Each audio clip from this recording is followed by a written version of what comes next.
আসসালামু আলাইকুম, সবাই কেমন আছেন? সবাইকে শুভ দুপুর। আমি এই যে বাজারগুলো দেখানোর মূল কারণ আছে, এটা হচ্ছে পাতাকপি। এই পাতাকপিটা নিয়ে আসছি মুরগির জন্য। ওদেরকে কুচি করে কেটে দিয়ে ওরা খুব পছন্দ করে খায়। ওরা মুরগিগুলো আমার পাকিস্তানি। আর এই যে বাজার, এগুলো আমি আমার মা ছেলে খাবো। সবচেয়ে বড় কথা, এই বাজার করা বা দেখানো ভিডিও করার মূল কারণ এই যে এই টুপিটা।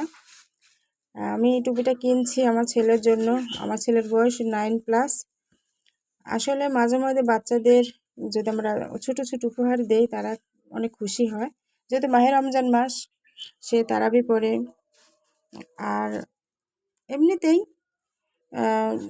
উৎসাহ বাড়ানোর জন্য মূলত আমি টুপিটা দেওয়া। বাসা টুপি আছে, কিন্তু নতুন তো সবাই বেশি বাচ্চারা তো পছন্দ করে যে বাজারে গেলাম, তাদের জন্য কি নিয়ে আসলাম। ওরা কিন্তু মন প্রাণ থেকে অপেক্ষা করে একটু সারপ্রাইজ জাতীয় কিছু পাবার। তো আমি চাইবো সব বাবা মা চেষ্টা করবেন যে ছেলে মেয়েদেরকে মাঝে মাঝে এই ছোটো ছোটো উপহার দেওয়ার। আমরা তো প্রতিনিয়ত তাদের চাহিদা পূরণ করি, এটা তো স্বাভাবিক। কিন্তু মাঝে মাঝে যদি আমরা ওদেরকে একটু অন্যরকম সারপ্রাইজ দিই, ওরা আরও কিন্তু বেশি খুশি হয়। তো আমার সারপ্রাইজটা কেমন লাগলো সবাই জানাবেন। সবাই ভালো থাকবেন। আল্লাহ হাফেজ।